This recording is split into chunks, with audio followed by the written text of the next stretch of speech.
Hello mga kakusina! Ako po ulit si Ate Angel ng Kusina ni Angel, and for today's video, tuturuan ko po ulit kayo ng another dessert recipe na baka hindi mo pa nagagawa or nasusubukan sa iyong kusina, kaya't panoorin ang buong video dahil madali lang po ito. So una, meron tayo ditong tig-2 piraso ng chocolate bars. Inilagay ko lang po ito dito sa ating lagayan, tapos finlatin lang natin ito ng maigi. Kapag na-flatten na natin yan, set aside muna natin to bago gawin na po natin yung next procedure.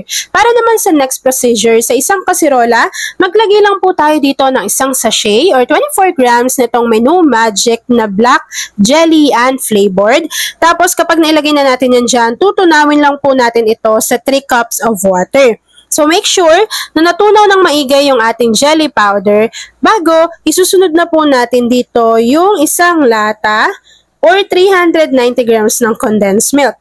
After adding ng ating condensed milk, maglagay na rin po tayo dito ng 370 ml ng evaporated milk at half teaspoon ng vanilla essence. Kapag napagsama-sama na natin yung mga ingredients natin dito sa ating kasirola, haluin lang po muna natin ito ng maigi para sure tayo na nag-combine sila dyang lahat bago buksan na po natin yung apoy sa ating kalan over medium to low heat at lulutuin lang po muna natin ito. Hintay lang natin na medyo uminit yung ating mixture at kapag medyo uminit na po iyan, maglagay na tayo dito at least half cup ng chocolate chips. So ilagay lang natin yan dito lahat, tapos unti-unti mas ma-enhance ng ating chocolate chips yung flavor ng ating dessert recipe. So habang hinahalo natin yan dyan mga kakusina at hinihintay po natin na kumulo yung ating mixture, please don't forget to like and follow yung ating Facebook page, Kusina ni Angel. Kung meron din po kayong Instagram, paki-follow na rin ako doon, Kusina ni Angel. At kung gusto niyo matuto pa ng iba pang mga recipes o kaya naman gusto niyo mag-share ng mga niluluto ninyo everyday, pwedeng-pwede po kayong sumali sa ating Facebook group. Andiyan lang po yan sa ating Facebook page.